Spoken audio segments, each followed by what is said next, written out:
ug dinhi ning atong tulumanon. Inyong masayran ang kamaturan. Kay sa kamaturan.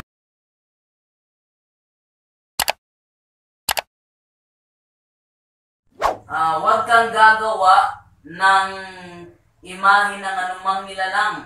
Sa ibang version, huwag kang gagawa sa iyo ng anumang larawang inanyuan.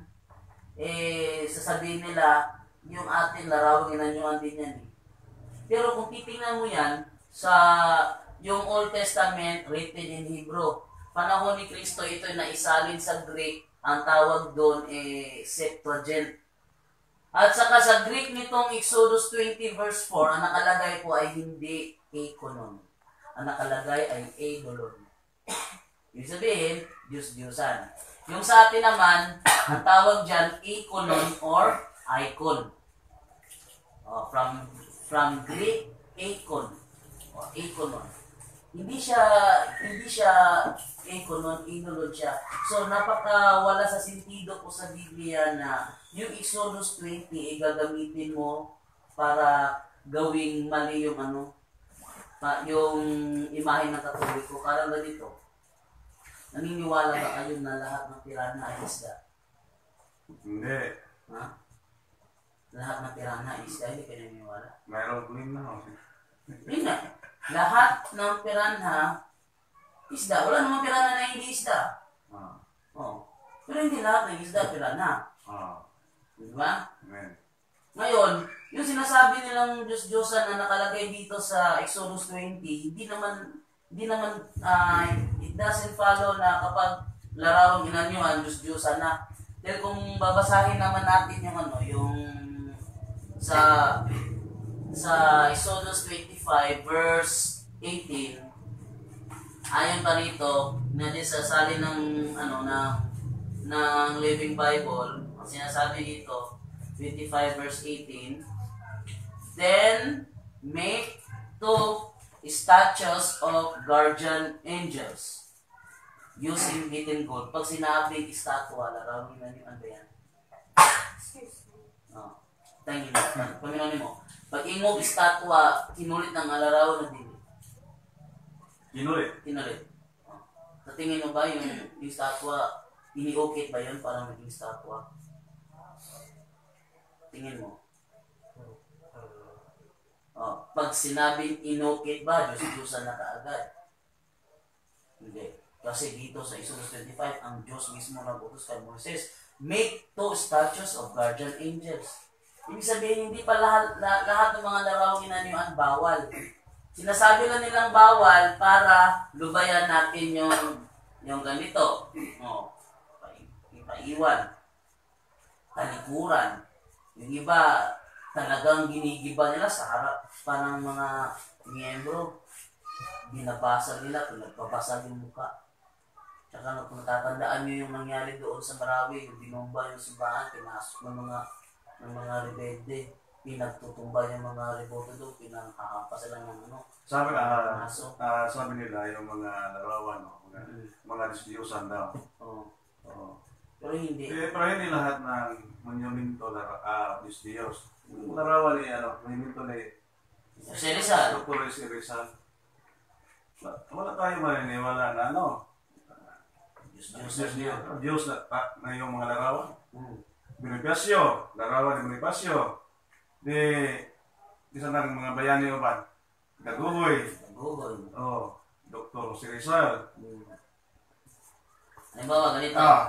Pero ito. Yung mga ating mga kapatid na mga iglesia, anong paniniwala nila dito? Meron naman sila. Mayroon silang monumento. Si Brother Felix Manalo, nagawa sila ng monumento. So mayroon pa silang yung bulaklak na ito, yung bulaklak. So sila at tanungin natin anong sabi nila. Dito, yung nakatingin si Eduardo. Saan nakatingin? Sa monumento. So, mayroon silang pag ah, yung pagmahal sa larawan sa kanilang minamahal. Oh. So, hindi to Diyos para nila. Oh. Sila, o kita, parehala tayo. Yung taong minamahal natin, so, magawa tayo ng larawan, picture, para papakita na sila ay ating Sa mga minamahal. oh. Yung picture mo, wallet mo, mayroon bang larawan sa iyo? Meron. Hindi mo hindi mo. No. So ano ba tanong niyo sa amin, no? Baka sakali, muli tayong dalawa ng mga taga-ibang sekta, mga ilang taon mo lang ngayon. Para sa ating mayroon tayong nanonood sa DYFB. Live kita sa DYFB. Kasi wala tayong one space sa memory card. Okay. So ato lang i-live na lang. So Sister Manilyn, member sa Jesus is Lord. So Naman, Methodist Church. galing sa Methodist, si Brother Galin? Oh, Arnie Galindez. Arnie Galindez. Yung mga kapatid mo, brother, mga iglesia? Hindi po, Katoliko? Yung papa mo lang iglesia. So, papa rin mo, iglesia, mama? Methodist. Saan sila kinasal? Sa Methodist. Methodist yung papa mo converted lang. Hindi po nag-convert.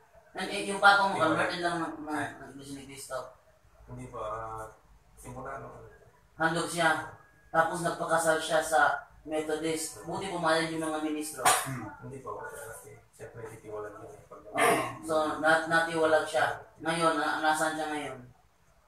okay. Patay na. Patay na. So, namatay siya sa Methodist. Hindi na sa iglesia ni Cristo. Okay. So, bigyan natin ng linaw to. Ang sinasabi nila, si Manalo, ginawa nila na rebulto, hindi para sambahin. Di ba? Hindi para sambahin. Kundi para ipakita na siya ang bayanin ng kanilang pananampalataya. Bakit si Cristo hindi nila ginawa ng rebulto? Kung sabihin nila, di naman namin sinasambayan ba't di nila gawa ng rebulto ni Cristo at tsaka, huwag na sambahin, gusto nila, huwag na sambahin. Pero ba't wala sila nun? Sinasabi nila dahil siya sila ni Cristo. Bakit mas pinabibigyan ng halaga nila ang rebulto ni Manalo? Yung ang ginagawa nila, veneration lang. Veneration to, veneration. Veneration. Yun. Tsaka, para magdalinaw yung Diyos-Diyosan, ganito yun Bigay kita ng 44:17 ng Isaiah, sabi rito, ang natirang kahoy, ginawa nga niyang Diyos na kanyang niluluhuran at sinasamba. Dumadalangin siya sa rebulto. So, yung kanyang dinadalangin yung kanyang sinasamba, mismo talaga yung rebulto. Sabay sabing, iligtas mo ako sapagkat ikaw ay aking Diyos. Sa simbahan Katoliko po, wala kaming turo na yung rebulto ay Diyos. Kaya sabihin pa nila, hindi naman pwede na yung sila ay mas marunong sa amin Ako, galing akong Sabadista. Galing siya Sabadista. Pero mas marami itong pinasukan kasi sa akin kasi napasukan ko Sabadista lang. Gusto ko sa natin ang Hebrew chapter 12 verse 23. Hebrew 12:23. Para maliwanag natin mga kaibigan. Ito. Sabi dito sa Hebrew 12:23, dumalo kayo sa masayang pagtitipon ng mga itinuring na pangalan. Ang kanilang mga pangalan ay nakatala na sa langit. Lumapit kayo sa Diyos na hukom ng lahat. Lumapit kayo sa Diyos. At sa mga espiritu ng mga taong ginawang ganap ng mga taong ginawang ganap. Ganap na. Sa ibang tradition, sa mga espiritu ng mga banal. Espiritu ng mga banal, natin sa salita ng Diyos. Espiritu ng mga banal na nandun na sa langit. So, ang ginawa natin ay binirit lang tayo sa mga espiritu ng mga banal nandun na sa langit. Ang hirap lang kasi sa kanila, talagang sinasadya nila nililigaw yung Katoliko Talagang nililigaw nila yun Aral natin to. Aral to ng Katoliko. Hindi to pwede paliwanag ng ibang reliyo. Kaya nga sila nagsialisan, hindi nila naiintindihan. Tapos pagdating daw sila magpapaliwanag, napagkamalinaw lang unawa yung ganun. Sa atin, yung mga rebulto, hindi natin yung sinasamba bilang Diyos, hindi natin yung kinikilala bilang Diyos, at kapag hindi kinikilala bilang Diyos, hindi magiging Diyos-Diyosan, pwera na lang. Kung sa iyong sarili mismo, kinikilala mong Diyos, lagot ka. Ikaw ang nag-Diyos-Diyosan dyan kung kinikilala mong Diyos sa mismo rebulto. Pero kung walang itinuro yung simbahang Katoliko na huwag ituring na Diyos yung rebulto, wala natin ituring. Okay, punti na tayo sa ibang doktrina sa... Okay, iba naman. So, okay na itong, yung larawan? Wala na mga tanong? Meron bang tanong? Wala na. Hindi, ako maya. Ikaw, sister? May nabatayang takis. Pwede kayo. Pwede mo mukha, nitira. Aron na ko idea kung di maningon yung dawa, at least na ayaw mo ningon ninyo. Ating lahat to. Huwag niyong sabihin na... Huwag kayo maya. Super fairy. Sakit na.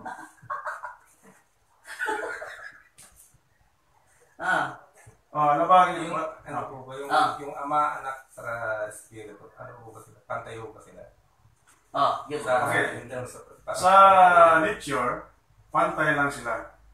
Yung ama, Diyos, Panginoon, God, yung anak, God, yung Espiritu Santo, God. Pantay lang sa nature. Pero yung anak nga nagkatawang tao, ay mayroong dalawang nature. Yung nature, God, and human. So sa human, ubos niya. Nagpakababa siya. Philippians 2:6, Eduardo? Kahit siya'y likas at tunay na Diyos, hindi niya ipinagpilitang manatiling kapantay ng Diyos. Sa halip, kusa niyang hinubad ang pagiging kapantay. So, bisan siya Diyos, nagpagkababa siya. Pantay sila. Di ba? Yung pantay, ang ama, ang anak, pantay sa nature, sa pagka-Diyos. Pero yung sinasabi ng iba, mali raw yung Katoliko na na si Kristo raw kapantero ng Ama, kasi sabi dito sa 1:14-28, ay kayo matutuwa sapagkat ako'y papa sa Ama at ang Ama ay mas dakila kaysa sa akin. Sinabi na yun, nagkatawang tao na siya noon. Yung kinuha niyang talata, ang sinabi rito, naway magkaroon kayo ng kaisipan na tulad ng kay Kristo Jesus. Kahit siya'y likas at tunay na Diyos, hindi niya pinagpilitang manatili. Ibig sabihin, parang bumaba ka. Hindi niya pinagpilitang manatiling kapantay. Kusa niyang hinubad ang pagiging kapantay ng Diyos. Pantay talaga sila. Pero magkakatawang tao siya Susutin niya yung lupa, pinanganak siyang tulad ng mga karaniwang tao. At nang si Kristo yung maging tao, nagpakumbaba siya. Kaya yun ang nangyari. Nung nagkatawang tao siya, sinuot niya ang imahe ng isang alipin, hinubad niya yung pagkapantay niya sa Diyos. Yung pagkapantay lang hinubad niya, hindi pagiging Diyos niya. Yung pagkapantay lang niya. Talaga originally pantay talaga sila. Ang sabi na natin yung mga apostles na yung ama dapat siya sambahin natin. At bakit nagturo sila na sambahin natin ang ating Panginoon si Kristo? So isa lang sambahin natin ang ating Panginoon. Bakit nagturo ang mga apostles na simbahin ng ating Panginoon si Kristo? So dalawa na. Dalawa na ipasasamba. Oo, dalawa na. Sabi na doon sa Lumitipan, huwag kayong sasamba ng ibang Diyos maliban sa akin. Ba't ngayon? Isa lang Panginoon. Oo. Ang Panginoon, isa lang. Bakit Panginoon si Pinoy Jesucristo? Dapat tawagin natin yung Panginoon. Yung Ama, Panginoon. Oo. Yung Anak, Panginoon. Panginoon. Isa lang Panginoon. Bakit dalawa sila? Tingin niya. Oh.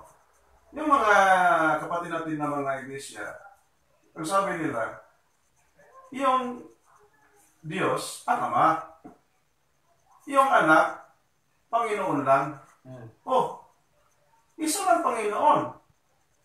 Sa to pa, kung ang Ama ay Diyos, hindi na Panginoon. Pag ang Anak, Panginoon, hindi na siya Diyos.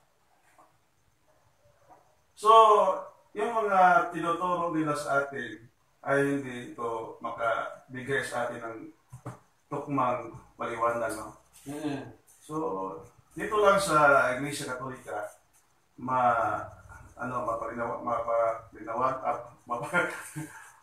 doon na yung mga yung malinaw na pagkaintindi. Katinawan, Tagalog, Bisaya. Halimbawa, ganito. Si Kristo, bakit Diyos si Kristo? Yung Biblia, nag-isulat yan ni Apostol Juan, yung sinulat sa wikang Grego. At saka doon sa 1:18, may sinasabi dyan, doon siya na monogenes theos. Yung monogenes theos, kung isasalan yun sa English, sa Tagalog, bugtong Diyos. Kadalasan ngayon yung translation niyan, kasi yung theos, Diyos yun eh. Yung anak, huyos, sa Greek yung anak, huyos. Bugtong anak, sa Greek niyan, monogenes huyos. Pero yung nasa pagkakasunod talaga ng mga apostoles, monogenes theos, o bugtong Diyos na nasa sinapupunan ng Ama. Kaya, swerte na lang, yung New American Standard Bible ay nag-translate talaga na kaugnay doon sa original Greek New Testament. Sabi rito, no one has seen God at any time. The only begotten God who is in the bosom of the Father, He has explained Him. The only begotten God. Hindi porke na ang Ama lang sabi nila, ang Ama lang ang Diyos, ang Anak hindi. Paano nangyari yun? Nagmula sa kanya sinapupunan, may lumabas, hindi Diyos. Hebreo 1:8. Hebreo 1:8. Ito pa, sabi ng Ama. Yung Ama nagsasalita rito. Ayon pa rito sa Hebreo 1:8. Ito, sisirain nila to eh. Ayon pa rito, 8. Ngunit tungkol sa Anak ay sinabi niya. Ang nasasabi dito yung Ama. Tungkol sa Anak ay may sinabi siya. Ang iyong trono, O Diyos, ay magpakailanpaman. Yung mismong Ama, kumikilala sa kanyang anak na Diyos. Ang original niyan Ho Tronos, So Ho Theos.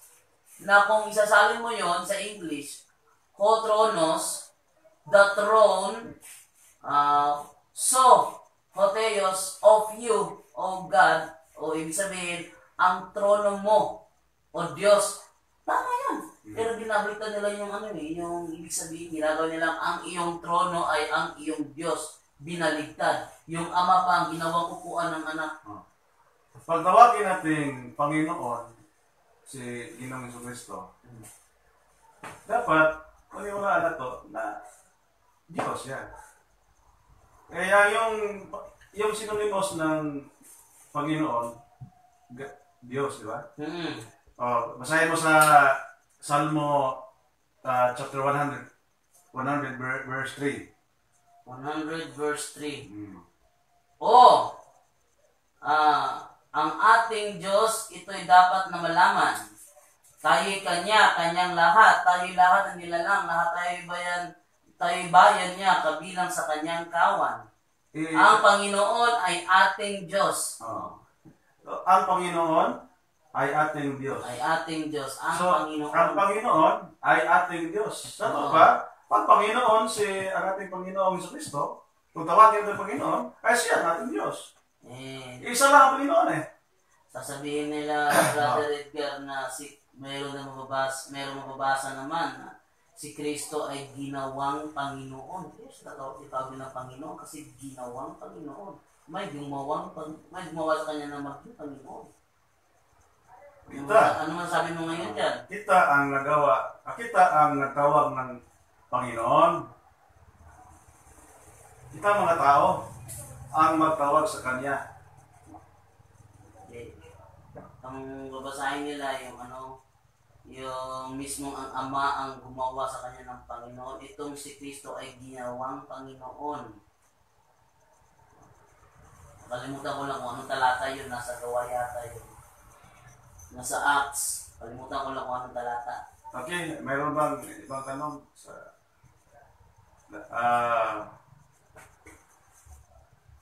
Sister?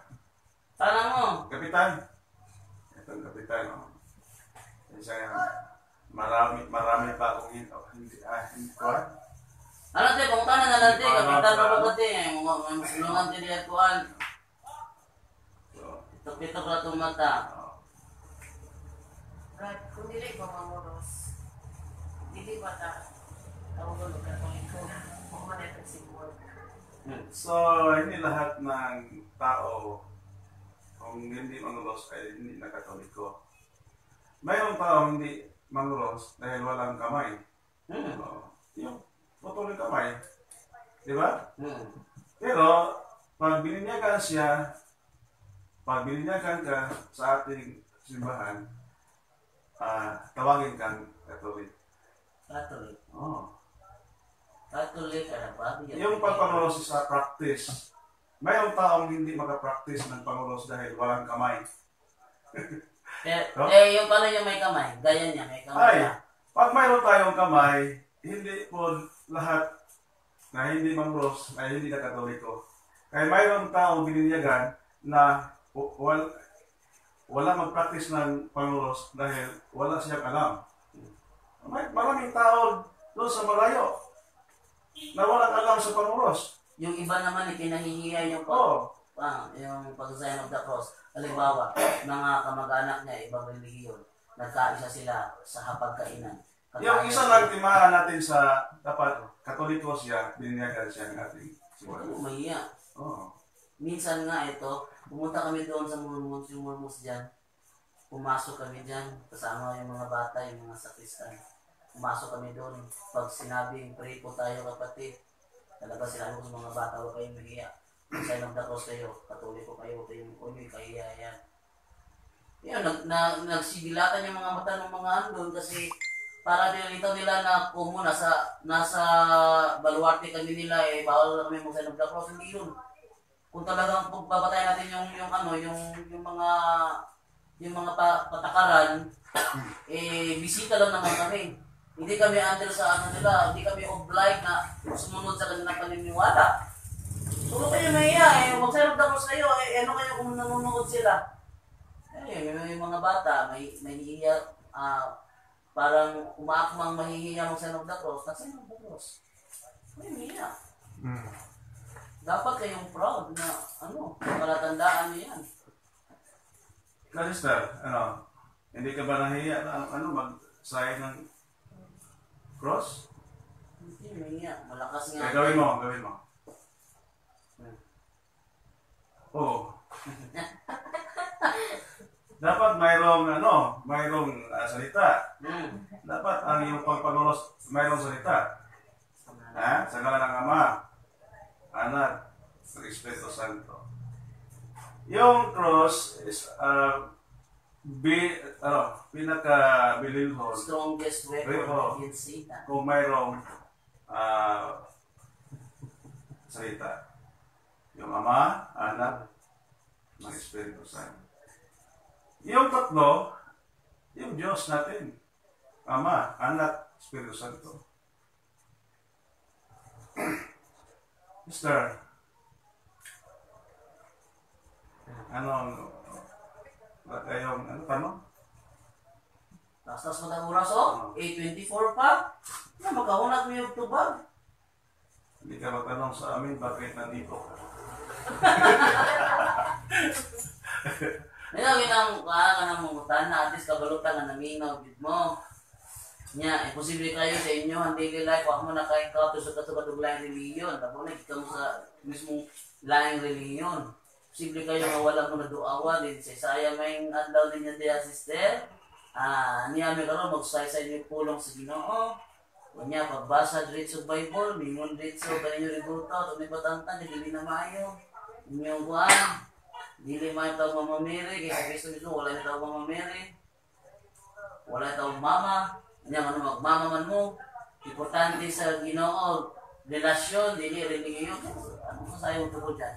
Importante yung relasyon, hindi yung relihiyon. Yung relasyon na yan, magkaroon tayo ng magandang relasyon sa Diyos kung magpasakop tayo ng relihiyon.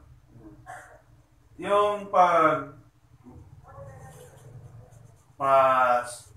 bilyang natin sa simbahan tinatayo sa ating Panginoon, magandang relasyon yan. No? Wala tayong relasyon ng ating Panginoon kung hindi ka nabinyagan sa tunay na iglesia. O anong sabi sa ating Panginoon sa Marcos Kapitulo 15, 16. Marcos 16. Marcos 16. Kung sabihin nila, mas importante yung relasyon, ano pang gawin mo para mayroon kayong relasyon ng ating Panginoon? Basahin mo. At sinabi niya sa kanila, magsiyawan kayo sa buong sanglibutan at inyong pangaral ang ebanghelyo sa lahat ng kinapal. Ang sumasampalataya at mabautismuhan ay maliligtas sa dapwat at hindi sumasampalataya ay parurusahan. Parurusahan. Wala tayong magandang relasyon sa ating Panginoon kung hindi tayo magpabautismo sa kaniyang iglesia. Meron ba tayong magandang mabuting kanang relasyon kung doon tayo magpabautismo sa ibang simbahan na hindi si Kristo ang nagtayo? Ang sabi nga sabi nila, hindi raw mahalaga ang relihiyon, ang mahalaga daw relasyon. Ang totoo dyan, sila mismo hindi nakakaintindi kung ano ang ibig sabihin ng relihiyon. Yung relihiyon, ano yun sa Greek Triskeia, ibig sabihin act of worship.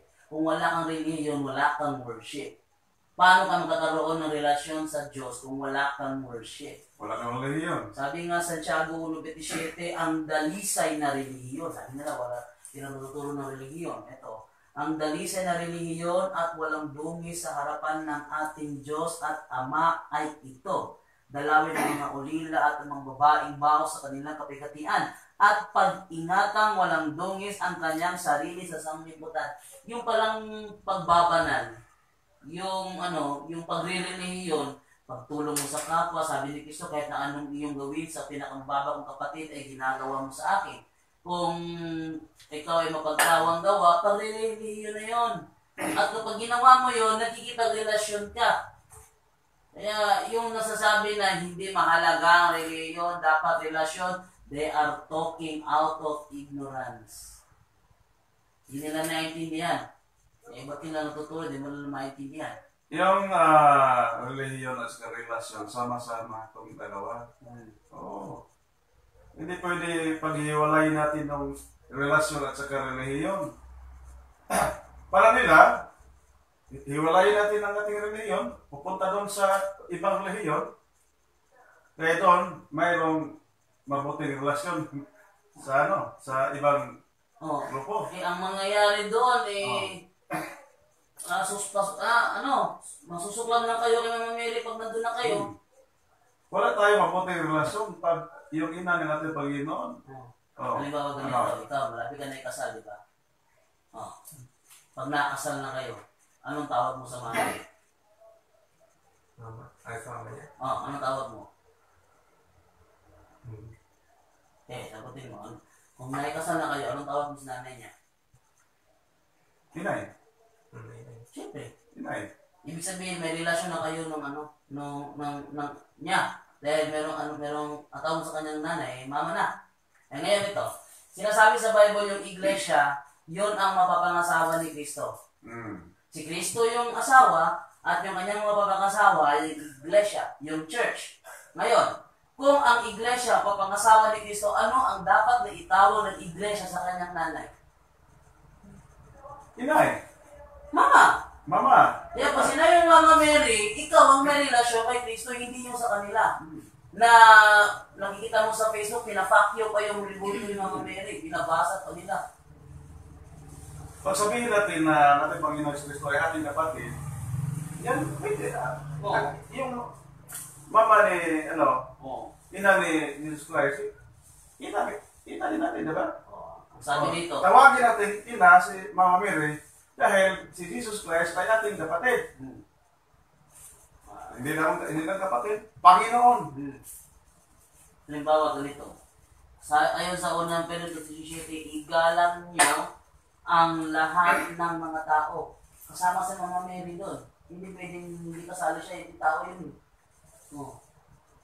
Pag yun, finakyo mo, ano mararamdaman ng anak na habang yung kung mismo ang revolto, pinapakyo mo, ano pa kaya yung yung mismong inilalarawan ng revolto? Ano masabi mo, Sister? Ano rin? Kipindi ka ba? Okay raman ka, Hapon tayo. Tagalog, Bisaya. okay raman ka hanga ka ng among expression, masaktan na maghani mo. Samtang naman, kaya may Tagalog TV, di ba? Kinami uban nga, Bishop. kanang sa nang sa eskwelahan bitaw, Oh. yung mga maestra, nya, sabta na ninyo class! May reaction ng mga bata. Sige, exam! Bagsak mo lagi, huwag mo lagi may reaction. Sabi na ko, huwag mo nang giting mo, nakasabot na mo tanan. Kanya pag abot sa exam, boom, lagpak, butlog. Ang oras, alas 8:30. Dati ano, sa taman. Alas 9:30. Hindi siya, isang oras na lang tayo. Oh, iba tanong, brother? Ano pa nang iba? Ato po meron po akong obserba sa sign of the cross. Nakita ko parang marami siyang beses. Ano po ibig sabihin? Paliwanag mo yun. Ano? May nasasabi, ano ba kayo magsinagdakos kayo? May maliitan, at Oo. mayroong malakihan. Ang iba naman sumasagot ng ng kawalang hiya. Sinasabi nila, okay lang yung meron kaming maliitan kasi kapag hindi nadadala sa maliitan, dinadala sa malakihan. Ganon. Bakit ba ganon? Yung sa putahe pa, mayroong Ginagbay, ginagko. malaki, mayroong malaki. Ginagmay, no? Oo, pinagpunta sa ginagko, namin ko. Ano na, paliwanag na na. Yung, ang katekism natin sa Simbahan Katoliko, yung ginagmay, tatlo yung cross na maliit. Dito sa yung Ano yung sabihin? ang ibig sabihin yung yung pulong ng ating Panginoon ay ilagay natin sa utak natin. Isa-isip mo. Sa isip. Dapat lagi mo Naisip natin. Yun. At saka dito sa Quran, ano sa Tagalog?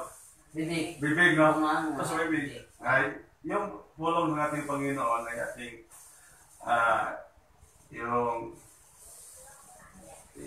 ano to?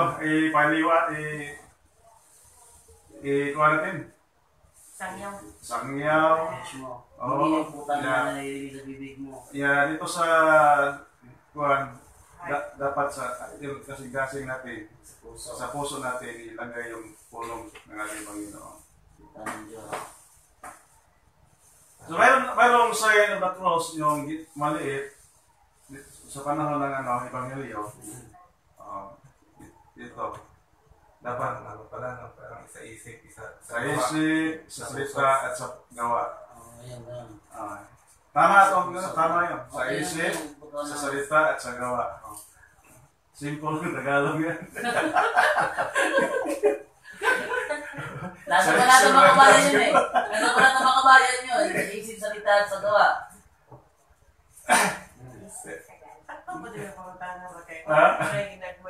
Hindi ko na sinag mo. Sinag ko. Pag-ilag ko, pag-alam ng Ama, Anak, Espiritu Santo, yung Panginoon, ang ating Panginoong Diyos ay sa lahat ng panahon sa tibok na itong natin pagkatao, nandito siya sa atin. Panalangin or mag-auban kanunay na ito. Mahirapan tayo sa Tagalog eh. Tsaka napapagpunta, kita nang buka ng kuha nga nag-deliver si Padre, wala pa. Kanabitang pangsaniban, mga poses, datun ka Padre. Nakakita ka na ba ng may sinaniban? O, dinadala doon kay Padre, ang laki-laki na nagawin ni Padre, o. In the name of Jesus, paglapat sa balat, hiyawan, grabe, abot ng sigaw. Sakit na kanila. Meron ding isa sa amin, na ngayon, kasama na namin ngayon, dati, member ng Satanism, hindi siya naniniwala ng cross, naging kaanin ng dating daan, lalo na, naging mainit siya sa cross, ayon, hindi siya naniniwala. Biglang pinahawa ko sa kanya, dadalawang isip siya, parang naiilang siyang humawak, kinabahan ako nun. Nagsipanindigan yung mga balibo ko nung hapon yun. Sinabi ko kay Father, sinabi niya, Satanism pala siya. Mula sa Satanism, naging born again, naging dating daan, hanggang sa nakapunta siya dito. Pagdating sa deliverance, ayun, nag-levitate ng 5 beses. Napuna pa nga yun ng video. Para sa hindi maniniwala, merong video kami dokumento nun. Naka-video yun. Oh. Okay. So, ang ibang tanong? Huwag mo ikahiya itong cross. Oo. Yung cross, ikahiya ito ng mga taong hindi naligtas. Hindi ligtas. Basahin natin sa 1 Corinto 1:18. 1 Corinto 1:18. Sabi rito, sapagkat ang cross ay kamangmangan sa kanila na nangapapahamak, ngunit ito'y kapangyarihan ng Diyos sa atin na nangaliligtas. Dapat bawat isa mag-sign ng cross. Mayroon tayong lakad, mag-sign tayo ng cross. Kasi yung cross, gahong. Pero yung atake nila ba't ganito, sinasabi ng discourse of the Apostles' Creed na yung sign of the cross daw is the greatest weapon against Satan. Pag dumaan sa tapat ng simbahan ng sign of the cross, sino demonyo nun? Maraming demonyo sa simbahan. Tapos pag magkaharap tayo kanina, nag-sign of the cross ako, kaharap kita. Talaka. Kasi yung mukha mo parang demonyo eh. Tapos sila, nag-sign of the cross naman sila, kaharap tayo. Lagot, damay ka rito. Sa simbahan natin, maraming demonyo dito. Naghanap ng mga kalag na Matutokso. Pero yung nagsisimba dyan, hindi demonyo. Yung mga espiritu ng mga demonyo, nandito. Di ba? Mayroon mukhang demonyo. Nandito pa rin. Natago lang ako lalo na mesa para hindi nyo ako makita. Hindi ka naman ibang tanong, mga joke ko yan. Sige. Naiwan ka natin. Mayroon demonyo yan. Ayun. Papa ko mo. Okay, sister. Ano pa? Meron pa tayong 8:38. Yan. Mag-iisang oras. Sige, kanan mo dyan. Saan mo daw mo dyan? Lain mo lilinom dyan. Kailangan mo magpista-pista. Kasagari mo magkay-pisa na magpupo na mga pista-pista. Pista na po. Na. Ito. Bakit magpista tayo mga Katoliko?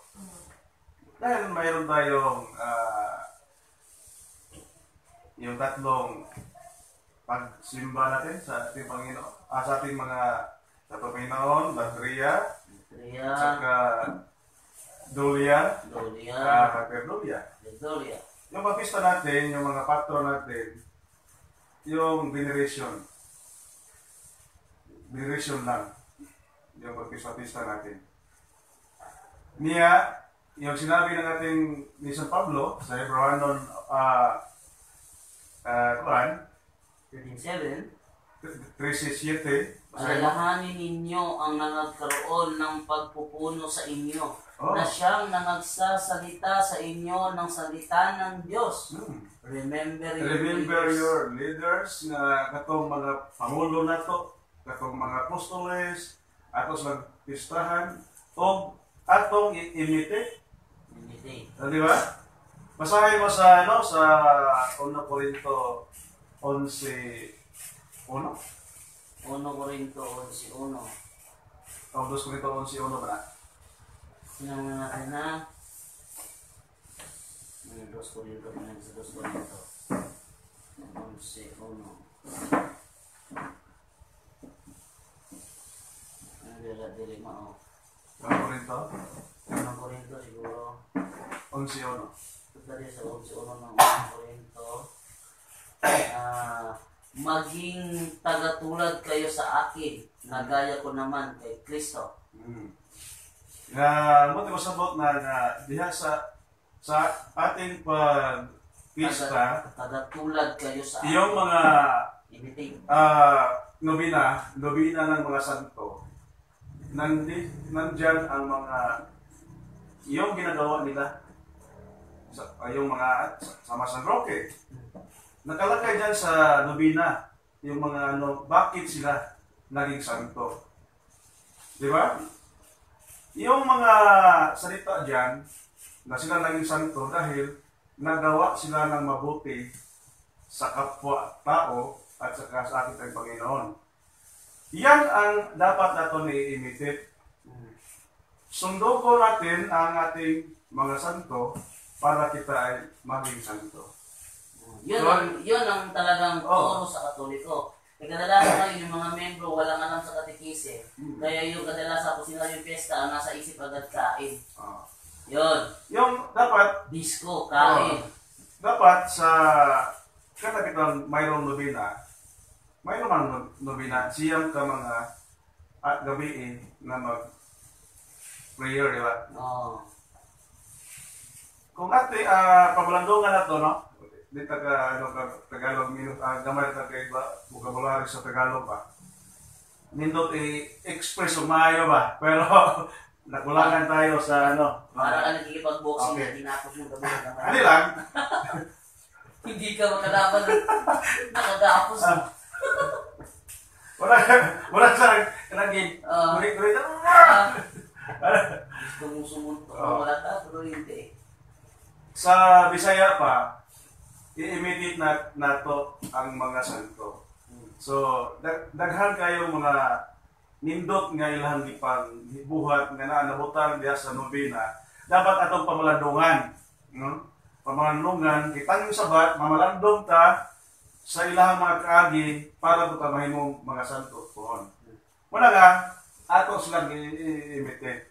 Yun ang turo sa Katoliko. Yes. Yung kanilang ginagawa interpretation, ano raw yun, parang magpipiesta yun sa Diyos-Diyosan. Inaalipusta nila yung yung ating celebration. Pero nakapagtataka lang, Ipaliwanag natin, Brajando, pumupunta ron nanghihingi. yung mga santo natin, hindi yung mga revolto yan. Oh. Yung mga espiritu nandun sa langit. Sa Hebreo 12:23. Binasa ko na yan. Binasa natin kanina. Yung iba kasi, minamali. Sa kanila yung revolto yun ang santo. Oh. Minsan may nakita talaga ako. Natawa ko, pinagsabihan ko yung nanay. Sabi ng nanay sa anak, kunin mo nga yung santo natin doon sa taas. Sabi ng anak, alin doon na yung malaki, yung maliit. Sabi ng nanay, yung malaki kasi yung maliit, di nakakaunawa sa atin yun. Yun, talagang pinagsabihan ko, wag mo ganyan eh. Walang turo sa Katoliko. Pag narinig ka ng protestante niyan, baka sabi nila, ayun, narinig ko. Talagang Diyos nila yung santo. Yung asanan yung revolto. Ang sabi nila, Brajando, hindi daw makarinig yung mga santo na doon sa langit. Hindi lang makarinig. Ang sabi nila, isa lang ang omnipotent, omnipresent, at omniscient, ang ating Panginoon. Bakit nagtanong pa kayo kung panabang ito? Humingi ba kayo ng Humingi tayo ng tulong? tulong sa ating sa mga santo. Patay. Hindi naman sila makarinig sa ating mga prayer. Kasi tulog yan. Nasa libingan yan. Tulog yan. Walang alam yan. Walang alam yan. Pero ang mga espiritu, mayroong alam. Saan mo basa? Yung pinadayag sa SBB, Brother. Basahin natin. Mayroong alam ang iyong mga espiritu. ng mga santo na nandun sa langit. Basahin mo. Ito. At nang buksan niya ang ikalimang tatak, ay nakita ko sa ilalim ng dambana ang mga kaluluwa Kaluluwa, kalag. ng mga pinatay. Oo. Dahil sa salita ng Diyos at dahil sa patutuong sumasa kanila. Martyr, mga martyr. At sila'y sumigaw Sumigaw. ng tinig na malakas na nagsasabi, hanggang kailan, O Panginoong banal at totoo, hindi mo hahatulan at ipagiganti ang aming dugo sa mga nananahan sa ibabaw ng lupa. Yung mga kalag na yan, mga kaluluwa na yan, makahingi pang tulong sa ating Panginoon. Di ba? Nag-prayer sila. Doon. Yung nag-prayer sila, hingi ng ating Panginoon ng justisya, tulong para sa kanilang kamatayan. Bakit hindi sila makatulong sa ating o makahingi? Para sa mabuti ating kabutihan. Wala nga, yung patay na hindi makarinig, yung mga kalag, mga lawas, yung mga kalag, makarinig. Bakit? Hindi ba makabigay ang ating Panginoon ng gahong na marinig lahat para marinig ng isang santo ang tibok sa libutan? Basahin mo. Saan? Pinadayag 5:13. 5:13. Isang Juan. Binigyan ng Diyos ng gahong. At ang bawat bagay na nilalang na nasa langit at nasa ibabaw ng lupa at nasa ilalim ng lupa at nasa ibabaw ng dagat at lahat ng mga bagay na nasa mga ito ay narinig kong nagsasabi. Narinig. Narinig niya. Lahat. Lahat. Sa langit, Sa lupa. at sa ilalim ng dagat. Narinig niya. Ang ating Panginoon nakabigay sa ni San Juan. Bakit hindi siya makabigay sa kanyang ina? Isipin niyo mabuti. Bakit hindi siya makabigay sa maong gahong sa kanyang ina? Di ba? Yung iba, matulog sa pa yung mga natin. Si Eli Soriano, alam ni Eli Soriano na talaga mayroong mga milagong nangyayari sa Katoliko. Pero ang sinasabi niya, huwag kayong maniwala dyan kasi yung mga milagro sinasabayan ng demonyo yan. Yung sinasabi nila. Kasi yung may ibang mga milagro kaya yung Eucharistic miracle, hindi nila may paliwanag yun. Kung nakapagtataka lang, bakit yung mga naka-witness nun, bakit lumakas lalo yung pananampalataya sa Diyos?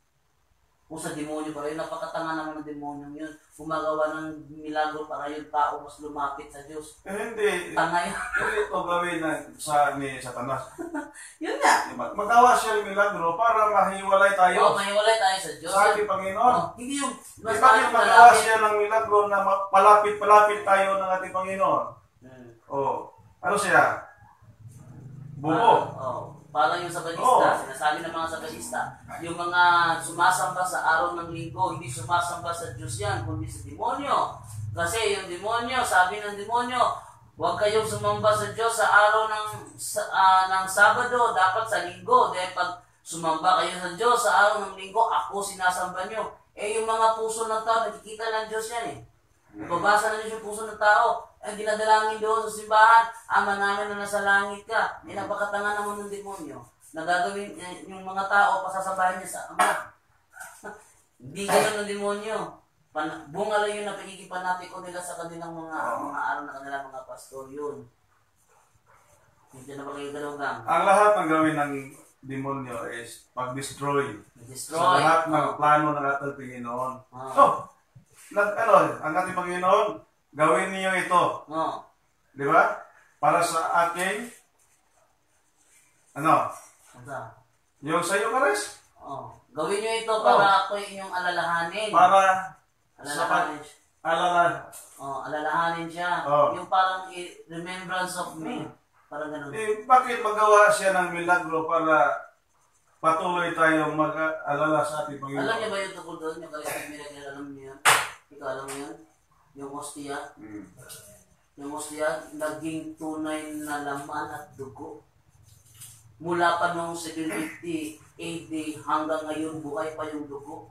Magbigay tayo ng Eucharistic miracle. Para kay brother.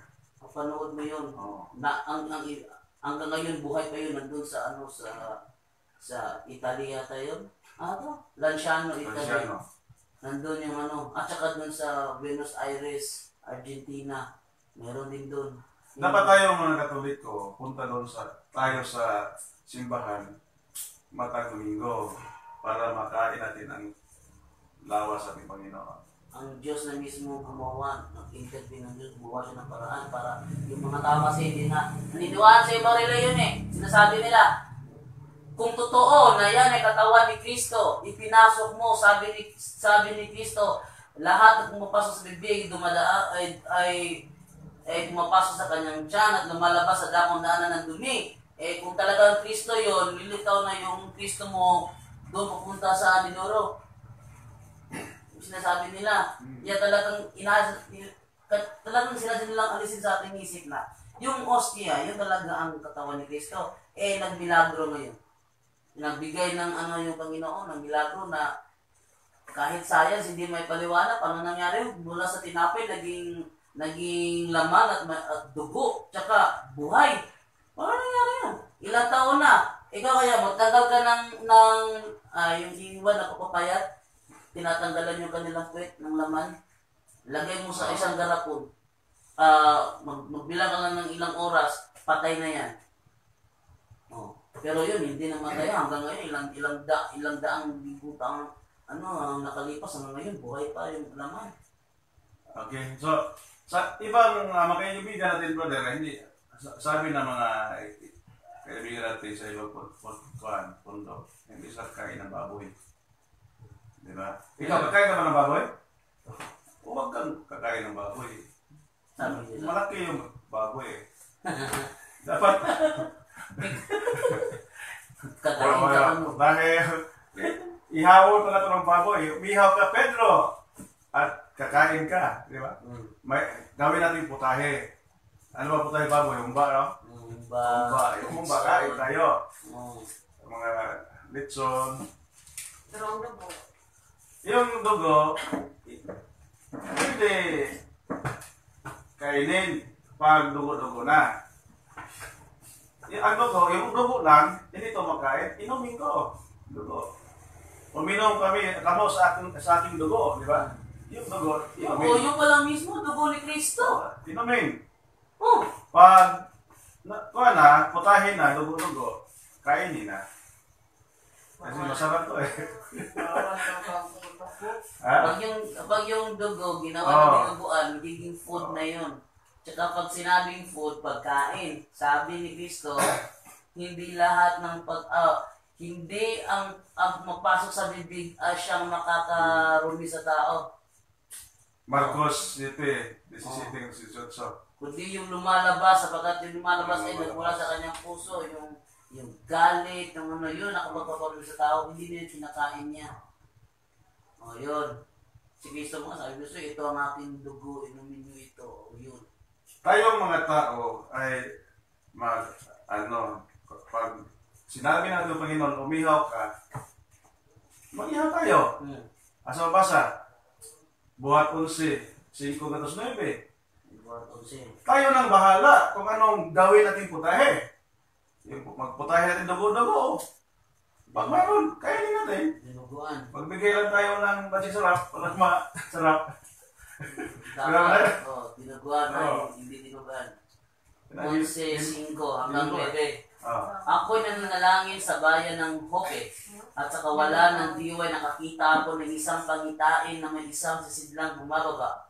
Nagaya ng isang malapad na kumot na inihuhugos mula sa langit na nakabitin sa 4 na sulok at dumating hanggang sa akin at nang yao'y aking titigan ay pinagwari ako at aking nakita mga hayop na may 4 na paa sa lupa at mga hayop na ganid at ang mga nasisipanggapang at mga ibon sa langit. At nakarinig din naman ako ng isang tinig na nagsasabi sa akin, magtindig ka Pedro, magpatay ka at kumain. Datapot sinabi ko, hindi maaari Panginoon sapagkat kailanman ay walang anumang pumasok sa aking bibig na marumi o karumal-dumal. Ngunit sumagot na ikalawa ang tinig mula sa langit, ang nilinis ng Diyos ay huwag mong ipalagay na marumi. Tuloy? Okay na. Okay na. So, dito, yung atong binabasa natin, tayo na bahala kung anong putahe nga gawin natin. May dugo-dugo. Okay, pakain naman. Di ba? Sayang yung dugo, brother. Hindi kainin. Masarap to. Sabihin nila, Oh. bawal yung dugo. Oh. Bumili ka ng karne. Oh. Mayroon dugo. May dugo ron. Pinork chop mo. Masarap yung karne kapag kapag naano mo na. Pork chop. Oh, tapos mapula-pula pa siya. Andun ang dugo. Naluto na ngayon. Sana punta yung dugo. Nandyan gapon. Ayun, kinain mo. Nakakain ka ng dugo. Ang silipin mo yung karne, mayroon pang dugo. Yung mga, halimbawa isda, tinutla mo ng gusto, bawal ang dugo. Napakawalang nun. Yung dugo na hindi na liquid, dugo ba yun? Siyempre dugo pa rin yun. Dugo ba yun? So, kakain tayo ng dugo. Niluto mo pa rin. Tayong lahat kakain ng dugo eh. Yung mga sabalista, kakain ng dugo. Hindi lang liquid. Hindi man nakakain ng liquid, brother. Inumin ang liquid, di ba? Di ba? Natindihan mo? Yung sa mga nasa satanic talaga, kung ng dugo yun, yung kambing, butas nila na yung leeg, hindi ko nila talaga yung dugo. Bilang ritual. Satanic ritual nila. Ano sabi ni San Pablo sa 1 Corinto 10:25? Unang Corinto 10:25. Ito, maganda talata to. 10:25. Sabi niya dito, lahat ng ipinagbibili sa pamilihan ay kainin ninyo. Kainin niyo. Yung dugo, brothers, na-appeal pa sa pagbili? Yung mga binibenta sa palengke, kahit na anumang karne na ibinibenta sa palengke, kainin ninyo. Kahit na ano, hindi lahat ha. Baka sabihin, pag yung iba, talaga lahat, ba't yung binili lahat? Hindi, kahit ano. Kung yung kailan ng budget ko ay 2 kilo lang. Yung dugo ay pinagbili ba? Yung dugo? Or ibinigay lang? Ha? Yata? Palito, no? Ay, pakampin. Pakapin. Pakapin ng dugo. Pakapin. Dapat kainin. Walang bayad. Pakapin. Kainin. Libre. Libre pa. Hindi mo kainin. Kasi libre. Masarap tong libre, di ba? Masarap yung libre. Ano nga, bawal lang kumain ng dugo yung mga tao mayroong sakit. Di ba? May dugo-dugo, mga di ba, mga laman ng laman loob, no? Bawal doon sa mayroong arthritis, mayroong high blood. Bawal. Kayo lang ang hindi kakain. Pero kami mga healthy, okay lang, kain. Masarap to. Habang pwede kang kumain kasi pagdating ng... Yung SDA pa, kakain ng baboy. Tago-tago, Marami kami, nagtatago kami. Dahil masarap. Minsan nga, nahuli kami ng tiyahin ng GF ko. Kasi natatrabaho kami sa barbecue. 2 kami sa Batista. Nakita niya yung tinutugan namin ng barbecue. Pag uwi namin ng bahay, meron kami yung libre na puwet ng manok. Tsaka yung ibang natira sa pinag-stress na baboy, talagang ibinato din doon sa sa labas. Naku, sayang yung ulam. Kasi kumakain talaga kami nun, pero pag nahuli kami, lagot kami. Marami kami. Sa Balista, kumakain kami palihim. Pero hindi lahat. Meron kaibigan na nakita sa kaibigan na bumili ng burger. Anong palaman yung burger? Meron yung baboy yun. Ito baboy eh. Karning baboy. Pati siopaw. Yung malaki ng baboy. Siopaw, meron din siopaw. Karning baboy. Siopaw. Meron din. Meron. Kakain sila ng burger. Kumakain kami ng siopaw. Sa isda o makain kami siopaw, mapusa ba yan o aso o ano pa laman yan, basta siopaw, kumakain kami. Hindi namin nakikita yun eh. No. Yes, so pa na. Okay. Time check is 8:59. 30 minutes na lang. 30 minutes. Yeah, iba. Marami pa tayong mga doktrina sa ating simbahan. Wala yung tayo masisiwalat. Mas maraming tanong, mas marami kami masisiwalat. Maganda kasi yung sagot namin mula sa tanong dahil yung iba, sa inyo. yung ipapahulay nila is kanang Sabado. Sabado. Eh, bakit tayo mga Katoliko Domingo? Di ba yung mga Sabadista? Oo. Hindi lang Hindi naman kayo tayo magtanong dito. kung bakit? Wala mo siguro. Wala. Saan yung kasagaran may commander ninyo?